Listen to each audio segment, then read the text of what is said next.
Isang mapagpalang araw muli sa ating mga mag-aaral sa pambungad sa pamimilosopiya ng tao o ng Introduction to the Philosophy of the Human Person. Narito muli ang inyong guro na si Ginoong Joey C. Villanueva. Bagamat naantala ng medyo matagal na panahon, tayo ngayon ay nasa ikalimang kabanata, ang pagtalakay sa kalayaan ng tao, the human person and freedom. Bago tayo tuluyang dumako sa ating talakayan ay tingnan muna natin ano ang pagpapakahulugan o definition ng freedom mula sa online dictionary, ang dictionary.com. So, una, sinabi dito, freedom is the state of being free or at liberty rather than in confinement or under physical restraint. Number 2, exemption from external control, inference, regulation, etc. At kahit siguro tanungin ko kayong mga mag-aaral kung anong pagkaintindi ninyo sa salitang freedom ay more or less ito naman yung inyong ibibigay na pagpapakahulugan. So, yung pagiging malaya sa halip na ikaw ay nakakulong o nakapiit at kawalan ng external control or interference, yung kawalayaang magpasya at mamili sa halip na ikaw ay pinipilit sa hindi mo gusto. At yung number 5 naman ay maaari din nating tingnan ay yung personal liberty as opposed to bondage or slavery. At ito yung kadalasang isinasagot ng mga mag-aaral kapag tinatanong ko, ano ba yung pagkakaintindi ninyo sa salitang freedom? At sa pamimilosopiya ng tao, ito naman yung ating tanong no? Sa pagninilay-nilay at ating pag-isip-isip, ang tao ba ay tunay na malaya? Ikaw ba ay tunay na malaya? Malaya ka ba talagang nakapagpapasya? Malaya mo ba talagang napipili kung ano ang iyong nais o ano ang iyong ibig? Sa panimula ng kabanatang ito sa ating batayang aklat na sinulat ni Ginoong Loreto Camiloza, binanggit na niya agad, no? We deliberate before we decide. We choose a course of action only after weighing all the considerations involved. We are the cause of our decisions and actions. So, ideally, ito sana yung katatayuan natin ngayon, no? Lalo na kayo, nasa grade 11 and 12 na ang mga nag-aaral ng Introduction to the Philosophy of the Human Person. Ito sana yung nagawa at ginagawa na ninyo, no? Na tayo nakapag-iisip bago tayo magpasya, tayo malayang nakapipili at natitimbang yung ating mga considerations, na natitimbang yung ating mga pagpipilian bago tayo magpasya. Halimbawa, kayo'y nasa senior high na, no? So sana nung grade 9 and 10 kayo ay malaya kayong nakapamili at nakapagpasya kung anong track or strand ang inyong pipiliin para sa senior high school. At yung kayo nasa senior high school na, no? Dapat ay malalim din kayong makapag-isip bago kayo magpasya kung ano ang inyong pipiliing kurso sa kolehiyo. At dito na rin papunta yung ating talakayan, no? We are influenced by many factors, but we have the power to transcend them because we are self-determining and hence essentially free. So, dyan tayo dadalhin ng ating talakayan sa araw na ito, no? Na sa kabila ng anumang mga balakid o nakikita nating hadlang, tayo pa rin ay malaya sa ating pagpapasya. Ngayon, bago natin balikan ang kalayaang ito na magpasya at kumilos, tingnan muna natin yung kabilang kampo. Ano bang sinasabi ng mga pilosopo at mga pilosopiya na itinatanggi o idinedenay na tayo bilang tao ay malaya? So, ang tawag natin naman sa pilosopiyang ito, yung tinatawag natin na pan-determinism. At ito ay nahahati sa tatlong subdivision, yung biological determinism, psychological determinism, and sociological determinism, no? Sa simpleng pagbubuod, sinasabi lang naman ito ay para bang lahat ay nakatakda na at hindi tayo ganap na malaya, no? At sa pagtingin sa mga ito ay hindi tayo tunay na malaya kasi merong determinism. Merong nagtatakda ng ating pagkilos at pag-iisip. So, una na dyan ay biological determinism. So, sinasabi dito na bilang mga tao, tayo ay biologically predetermined to decide, act, or behave in a certain way. At ayon sa kanila, ito ang makapagpapaliwanag kung bakit mahirap sa atin ang magbago ng ating attitude, behavior, and personality kahit ating subukan sapagkat ito ay nakaugat na sa ating pagkatao, sa ating mga physical at biological na katangian, no? So, basically, sinasabi niyan ay nalilimitahan ang iyong pagpapasya base sa iyong mga physical at biological na katangian at wala ka nang mapagpipilian. Halimbawa, sa mga pag-uugali, kung genetic, nasa DNA mo na, binana mo na sa iyong mga ninuno, yung pagiging pikon, pagiging palaway, wala ka nang magagawa. Kung pandak ka, maliit tayong mga Pilipino, di ba? Hindi ka na pwedeng maging basketball player. Ang late-late mo eh. Biological na yon, no? Kung nasa lahi nyo na yung pagiging tamad, nasa lahi nyo yung pagiging mahina ang kokote, wala ka nang magagawa dyan. Slow learner ka talaga. Slow learner talaga ang lahi ninyo. Babalik tayo dun sa tanong. Wala ka ba talagang magagawa? Hanggang dun ka na lang ba talaga? Ang ikalawang bahagi nito ay yung tinatawag naman natin na psychological determinism. Ang proponent naman nito ay si Sigmund Freud. So para kay Sigmund Freud, ang freedom ay isa lamang ilusyon dahil ang ating mga pagpapasya, pagkilos, mga katangian ay naitatakda dahil sa ating mga instinct, mga drives, no, sensual drives, hopes, wishes, and past experiences na wala sa ating control. So, yung ugali mo, yung reaction mo, maaring yan ay una, ay nakabase sa mga trauma mo sa nakalipas. No? Dahil dati kang nasaktan, o dating may nangyari sa'yo, ito ngayon yung magtatakda. Ano yung magiging susunod na pasya mo at pagkilos sa hinaharap. O kaya naman ay yung tinatawag natin sa English na projection. Yung pagkilos at mga pagpapasya, projection yan ng mga desires mo, ng mga nasa unconscious mo, yung mga unfulfilled wishes at hindi mo yan kontrolado. At dahil dyan, pati tuloy yung mga attitude, behaviors, actions mo, ay wala kang control at predetermined na. So, hindi ka pa rin malayang nakapagpapasya. Ikatlo naman ay yung tinatawag nila na social determinism. Sa ating mga kasabihan sa Tagalog, merong reflection ito, no? Yung sinasabi natin na ang ginagawa ng mga matatanda sa mata ng bata ay laging tama. Kaya yun yung kanyang pamamarisan. So, sa sociological determinism, human behavior is shaped by external conditions and not by the so-called inner self. Muli, dahil sa environment, kung saan ka isnilang, at kung saan ka lumaki, ito ngayon ang magdedetermina ng iyong mga pag-uugali, pagpasya, at pagkilos. Kaya nga 'di ba sa Tagalog may mga stereotype tayo minsan mga Pilipino no? Laking squatter 'yan. Batang tondo 'yan. Wala na tayong magagawa sa pag-uugali niyan. Galing kasi yan sa broken family. Kaya ganyan ang attitude niyan. So babalik lang ulit tayo dun sa tanong hanggang dyan ka lang ba talaga? Wala ka pa talagang control sa mga bagay na ito? Wala ka na ba talagang malayang magiging pagpapasya dahil sa mga sitwasyong ito? At dahil dyan ay, tingnan naman natin ngayon anong sinabi ng pilosopo na si Viktor Frankl. So sabi ni Viktor Frankl, human freedom does not exist in a vacuum. Freedom always presupposes a condition or a restriction.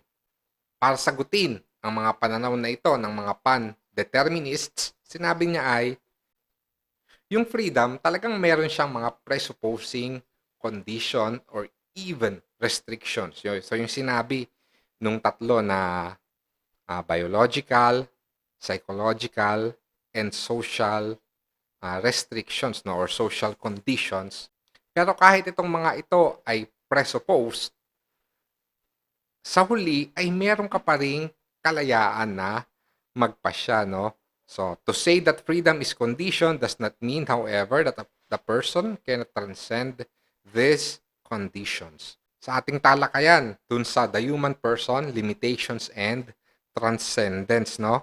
So, may mga limitasyon tayo, no? May mga hindi tayo kontrolado sa ating buhay. Pero sa kabila nito, meron tayong mga kayang kontrolin. At yun yung ating pagpapasya at yun yung ating malayang maaaring pagpasyahan at pagpilian. So, kung sinasabi ng mga biological determinists na nalilimitahan ng ating physical na kondisyon yung ating pwedeng gawin at pwedeng pagpasyahan, tingnan naman natin, no? Physically challenged individuals can go far beyond what their conditions permit them to do. At ang kailangan mo lang dito ay positive mental attitude.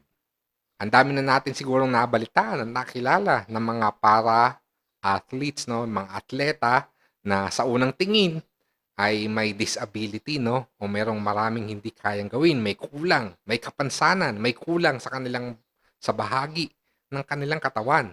Pero mapapahiya tayo dito sa mga ito, no? Kasi pinapakita nila sa atin na kayang lampasan ang mga condition na ito. Hindi ko alam kung kilala nyo ang manunulat at sikat na speaker na si Nick Vujicic. Sinilang siya na walang kamay, walang binti. So, sa paglampas lang ng bahagya ng kanyang bewang ay paan na agad, no? Subalit si Nick Vujicic, pag pinag-aralan niyo yung kanyang buhay, yung kanyang natapos at narating sa buhay, ay isang malaking patunay. Kaya nating lampasan ang mga limitasyon at mga restrictions na maaring dulot ng ating physical at biological na katayuan. Pagtutuwid naman sa pananaw ng pilosopo na si Sigmund Freud, so sinabi ni Viktor Frankl at pinaliwanag muli ni Loreto Camilosa, psychological states are real, but humans have the power to be aware, to process, and to use them to their advantage rather than being driven by them. So marami na rin tayong nakikitang halimbawa, no? Na yung may mga trauma sa kanilang mga pinagdaanan, merong mga post-traumatic stress disorder or PTSD, ay nare-resolve ito sa pamamagitan ng counseling. Yung mga nakaranas ng addiction, which is a psychological state, nadadaan sa rehabilitation. Yung may mga psychiatric and psychological problems, nagagawa natin ng intervention, ano? Para sa kaalaman ng ating mga tagapakinig, ay dati rin ako nagtrabaho sa guidance and counseling office. At ito din yung madalas kong sabihin sa aking mga nakakausap sa guidance office, no, na kahit may mga madilim kang pinagdaanan sa nakalipas, may problema ka sa pamilya mo, hindi naman ibig sabihin ay ito na yung magdidikta ng behavior mo, no? Magpapasaway ka na sa school, mga away ka na, mambubuli ka na, no? Kasi kayang-kaya mong lampasan yung mga psychological conditions na iyan, no? Lalo na mga high school na katulad nyo, senior high school. Nasa edad na kayo na kaya nyo nang mag-isip para sa inyong sarili at hindi na kayo maaaring diktahan ng mga karanasan at mga kondisyon na pinagdaanan mo sa iyong nakalipas para idikta ang iyong kasalukuyan at ang iyong hinaharap. Bilang tugon naman sa sociological determinism, pinaliwanag muli ni Viktor Frankl na totoo na tayo naiimpluwensyahan ng ating paligid. Subalit, hindi ito ang tunay na nagtatakda ng ating mga pag-uugali at pagkilos. Sa bandang huli, what becomes of a person is a product of his or her decisions and creations. A person determines his or her own thought and actions, and the surroundings are not capable of taking this capacity away from him or for her. Kahit ano pa ang meron sa iyong palibot o paligid, hindi nito maaalis ang kakayanan mong mag-isip at magpasya para sa iyong sarili. Naalala ko muli na madalas kong ikwento nung ako ay nasa guidance office pa, 'no. Isang kwento halaw sa aklat ng pari na si Father Frank Mihalik. Merong isang guro na nagkaroon siya ng estudyante na magkapatid. At yung magkapatid ay ulila sa kanilang ina at yung kanilang ama naman mula nung mamatay ang kanilang ina ay naging lasinggero at mapang-abuso, 'no. So, laging naglalasing at sila ay verbally abused, 'no, pinagmumura, pinagsisigawan at minsan ay physically sinasaktan. Matapos ang ilang panahon, ilang dekada na graduate na sa kanilang paaralan ang dalawang mag-aaral na ito, ay tinunton ng kanilang guro, ng kanilang teacher, yung magkapatid at tinignan kung ano yung nangyari sa kanilang buhay. Yung isa doon sa dalawang magkapatid ay naging tulad ng kanyang ama, no? Lasinggero, hiwalay sa kanyang asawa at mga anak, basagulero, palaaway. Nung kinausap ng guro yung kanyang dating estudyante, tinanong niya, anong nangyari sa'yo? At ang sagot lamang ng estudyante ay, kung ikaw man ang merong amang katulad ng ama ko at lumaki sa paligid kung saan ako lumaki, ano kayang mangyayari sa'yo? Di ba magiging katulad lang din kita? Ganito lang din ang mangyayari sa iyong buhay? Hinanap ng guro yung isa pang kapatid. Yung kanyang buhay naman ay kabaliktaran.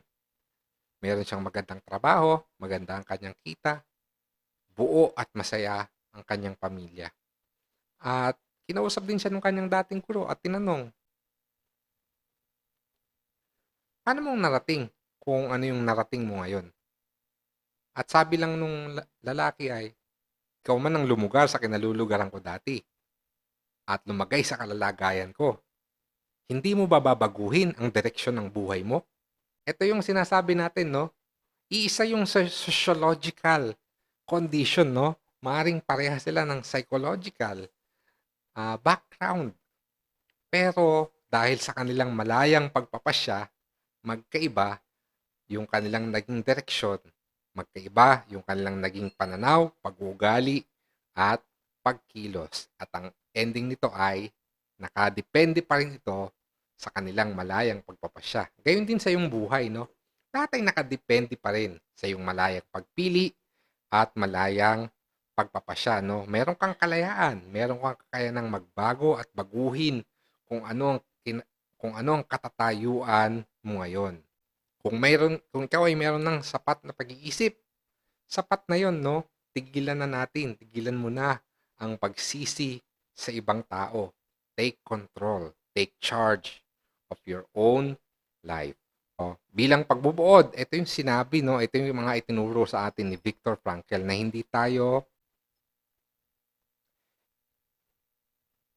hindi yung ating mga biological, psychological at social preconditions ang maglilimita sa atin sapagkat tayo ay may kakayanan, no? Ang tawag natin diyan ay self-determination.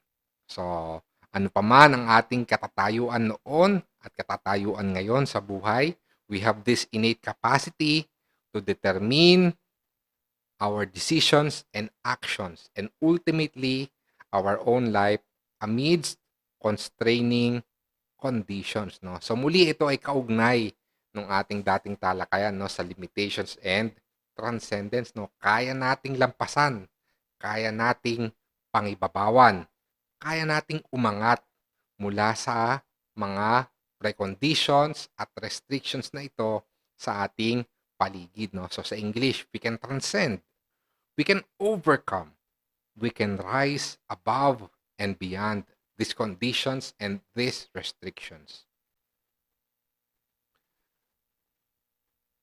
Sa patuloy na pagpapaliwanag natin ng human person and freedom, tingnan naman natin yung dalawang sikat na pilosopo, no? So si Jean-Paul Sartre at si Immanuel Kant. So si Jean-Paul Sartre, meron siyang isinulat, no, tungkol sa tinatawag natin na abandonment. So sabi niya, you are abandoned to be free. So abandonment, the existential condition of being thrown into one's existence with nothing to cling to as guide. So parang negative, no? Abandonment sa Tagalog. Bahala ka dyan. Bahala ka dyan. Subalit tingnan natin ng positibo ito, no? So, sinasabi lang naman ni Jean-Paul Sartre ay, mula nung ikaw ay sinilang, ibinigay sa'yo, no? Iniwan ka dyan. Ah, Itinapon ka dyan sa sitwasyon na yan, no? Anumang sitwasyon meron ka para ikaw ang magbigay kahulugan sa iyong sariling buhay at hindi mo ito iasa sa iba. The path of life is not ready-made. It is for each of us to create. So tayo ang lumilikha at nagbibigay kahulugan sa ating pag-iral at hindi natin ito maaaring iasa sa iba. At ang karugtong nito ay, dahil tayo ay malaya, tayo ay may pananagutan. Pananagutan hindi lang para sa ating sarili, kundi pananagutan para din sa iba. Sapagkat dapat din nating makilala na bawat malayang pagpapasya ay maaring nakakaapekto rin sa buhay ng ibang tao, no? Kaya ito din yung tinuturo natin no, na hindi naman porket itinuturo natin na ikaw ay malaya, hindi ibig sabihin ng kalayaan ay gawin mo kung anong nais mo o kahit ano na lang. Sapagkat kailangan mo ding kilalanin na baka yung ginagawa mo at yung ninanais mo ay nakapipinsala naman sa iba, no? O ay nagdudulot ng pinsala sa iba o kaya naman ay nakasasakit sa ibang tao. Pinapaalala sa atin ni Jean-Paul Sartre, no? Unang-una, dahil ikaw ay malaya, ikaw ay may pananagutan sa iyong sarili.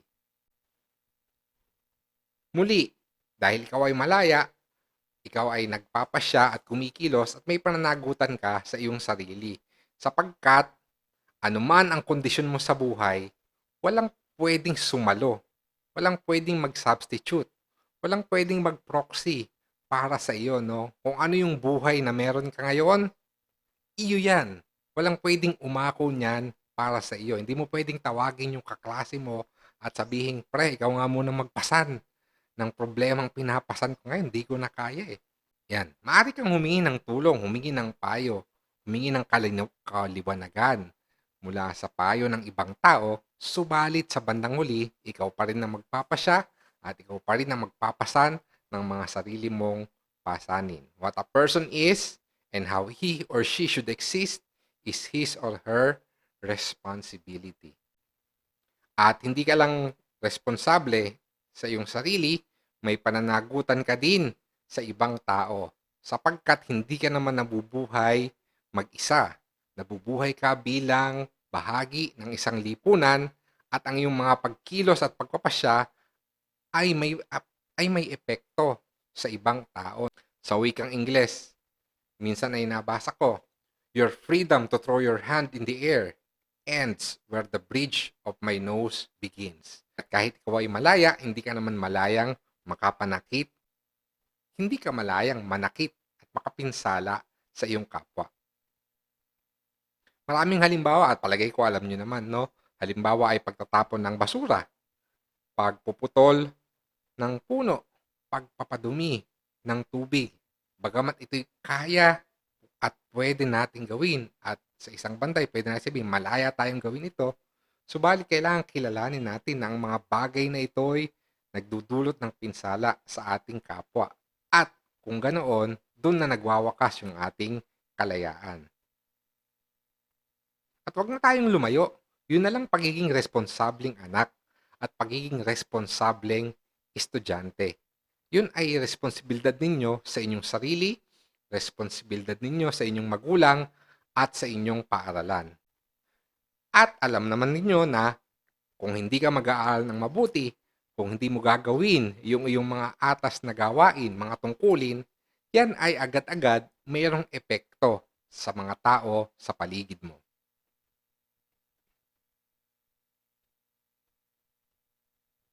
At sa malawak na paraan, ang ating bawat pagkilos at pagpapasya ay ating pananagutan sa buong sangkatauhan. Ito ay dahil kahit naman sinubukan nating talakayin kung ano at sino ba ang tao, ay wala pa rin naman tayong iisang tugon kung anong ibig sabihin ng maging tao. Ano ba ibig sabihin ng humanity? So, kung napanood nyo yung Disney animation na Home. So, yung isang alien doon ay basically naging kaibigan niya yung isang bata na tao, no, isang ah, human child. At sa kanilang pagkakaibigan, doon nagkaroon ng perception yung alien kung anong katangian, anong meron sa mga tao. Ngayon, halimbawa totoo ang mga alien at dumalaw sila sa ating planeta at ang una nilang makitang tao ay ikaw. Imagine, sa kanilang pakikisalamuha at pag-unawa sa iyo, yun na yung kanilang magiging pag-intindi at konsepto ng kung ano at sino ang tao. So, yun yung sinasabi nila Jean Paul Sartre na ikaw bilang taong malaya ay may pananagutan sa sangkatauhan. Sapagkat kung ano mang kilos at pagpapasya mo, ito'y maaaring magbigay kahulugan sa kung ano at sino ang tao at ginagawa mo bilang kinatawan ng sangkatauhan. So, ang ibig sabihin nito ay likas na magkaugnay ang freedom at responsibility. To be free is to be responsible. So, magkaugnay at magkabalanse yung freedom at responsibility. So, according to Sartre, it is an act of bad faith on the part of any person not to recognize his or her total responsibility. Pag ikaw ay hindi mapanagutan, kung ikaw ay irresponsable, pinawawalang kahulugan at kabuluhan mo na rin ang iyong kalayaan. Sapagkat yung kalayaang ito na kaakibat ang pananagutan, ito yung nagbibigay kahulugan sa iyong buhay bilang tao.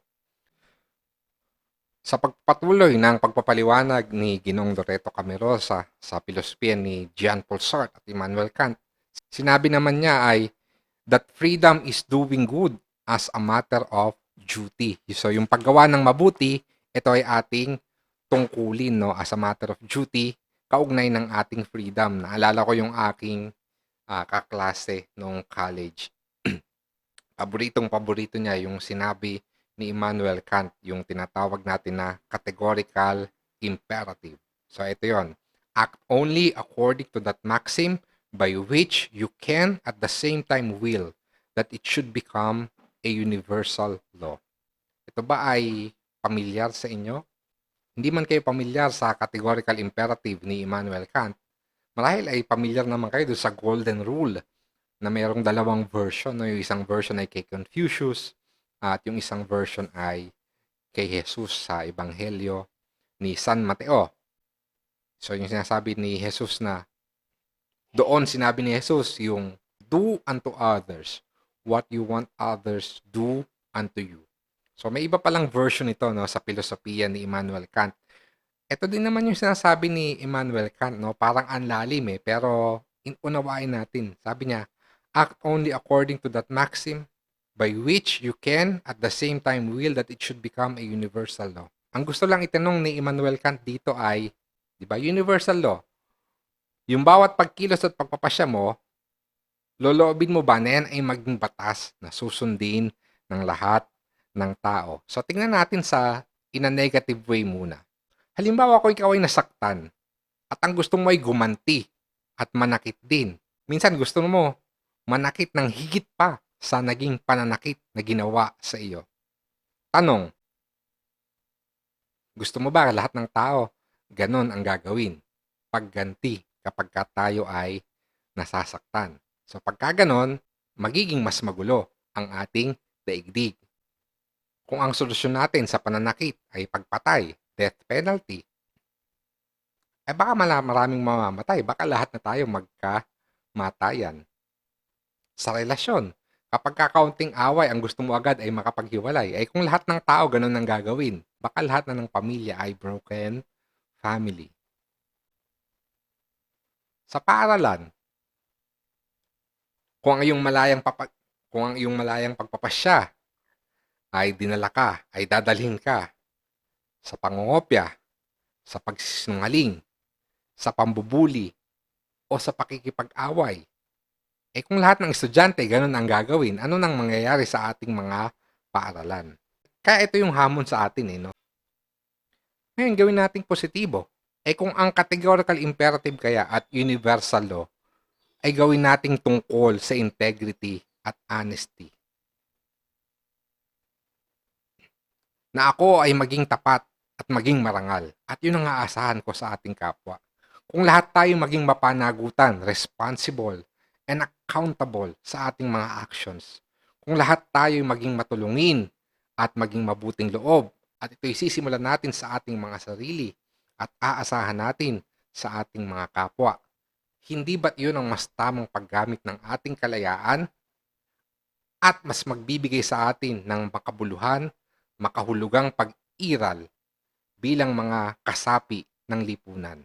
Yan ang magiging buod at dyan magwawakas ang ating talakayan ng ating kalayaan bilang tao. Na tayo malaya sa kabila ng mga hadlang at limitasyon na itinatakda ng ating paligid at ang ating kalayaan ay dapat lamang na nagagamit sa mabuti, sa ikububuti ng ating sarili at ng ating kapwa sapagkat ito'y pananagutan natin sa ating sarili, pananagutan natin sa lipunan, at pananagutan natin sa sangkatauhan. Maraming salamat sa inyong pakikinig.